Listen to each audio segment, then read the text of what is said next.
Hello everybody, just wanted to welcome you to part 2 of our tour of Lil Blue II, final tour segment. In our last segment I left off showing you the little bench area there that had been built later and telling you that a laptop, my mini notebook, could be put back there so I could flip it around and watch it as a movie, or I could flip it around the other way to use it in an office. So that's what I'm going to show you right now. You see the vehicle on the outside is pretty much standard, looks pretty normal. Wanted to show you the back of the vehicle. So here we are, and you can see it is set up in office mode, and it even has like an overhang roof right there.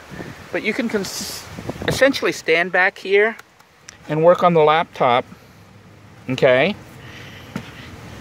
So it gives you plenty of space to do work and whatnot. Of course, you have a lot of glare, which you could put curtains up, or depending on where and when you park and what time you're working and stuff.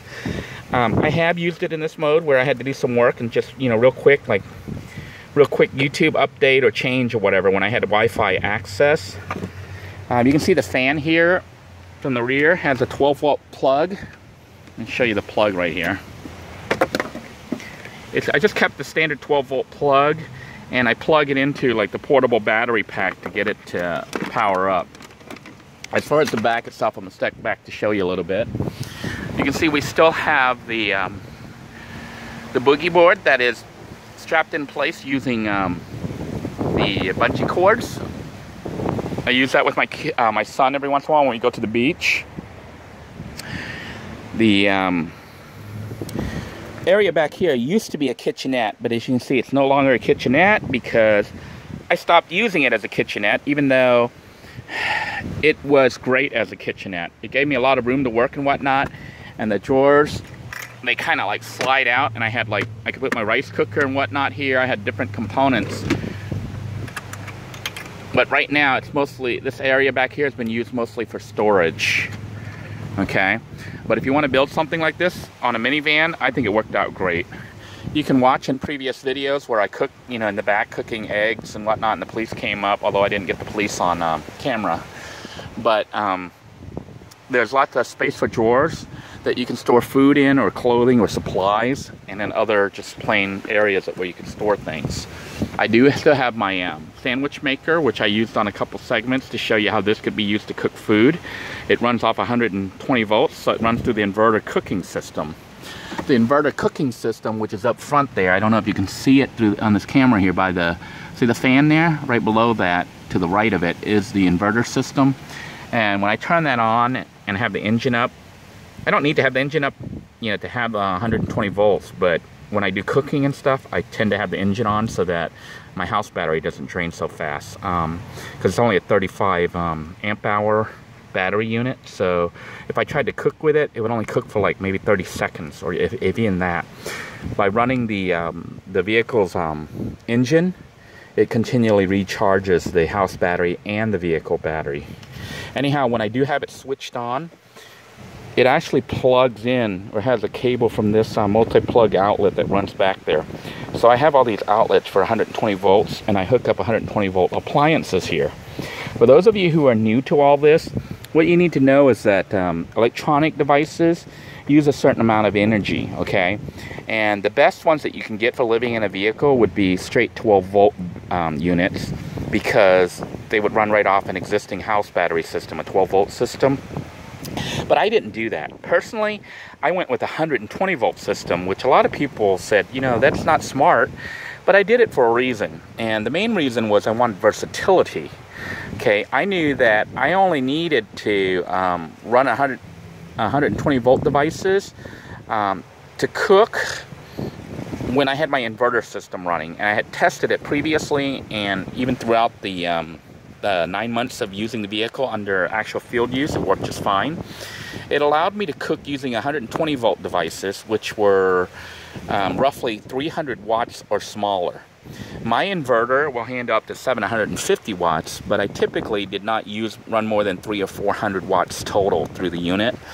And I would use it back here and run like my sandwich maker, which, let's take a look. Trying to get this guy out. You can see the bottom here, it tells the wattage on this. It says this unit here uses This one uses all the way up to 750 watts. So when I use this rice cooker, my inverter system is actually maxed out. So this unit here, I seldom use. I did use it on a couple episodes where I tested it. But when I use this, my inverter system, which only outputs 750, is actually being used to its max, which I don't think is a good thing to do for too long. You know, I'd like to have a little bit of breathing room as far as how much power you're actually using. Let me try to put this guy up. Let me pause the camera here for a moment. Alright, some other stuff that's worth pointing out. I do have some storage here on the side. I have a metal detector, which I never really used. Although I may use it now that I'm living in a house and may go on the beach just for fun. I do have this, which is a homemade shower system. You can see here, and I think I showed in a previous video how it works, but it's essentially a jug that has a cap that I drilled holes in, and in the center I put in this straw, okay, that allows it to breathe air, you know, to suck in air while water's coming out, so that there's not a vacuum, so that the unit can actually have running water coming out. Other components that I think are worth pointing out, once again, you can see the how the curtains were mounted. I just basically got Walmart's cheap, I think it's like $1.87 to $2.20, $2.50 for one of these beams here. And because they have two of them that can join together, I can size them to a certain size so I can get the perfect width. And they're basically curtain rods, so I'm using them as curtain rods. And then I just mount the curtains on here. Now you can see here I did something interesting, because prior to this I just had the bar go all the way across. The problem is I started using this side as a coat hanger so I could hang my jackets, because it was winter, and the weight of the jackets was causing the bar here to bend and break. So I mounted a pretty good size hook right here to help hold up this beam. And so the curtain doesn't go all the way shut, but it's okay. The clothes kind of block, and I can put other stuff here to block the light so no one can see in.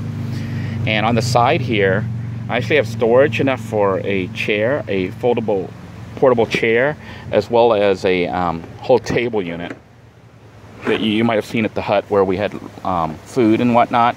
I also have storage here for food, as well as clothing and whatever supplies. And of course, a little kitchenette area that I can put kitchen type stuff in. So this was very functional and a design that I really liked, and I think it worked great. It's something I would probably do in a future vehicle if it's a minivan.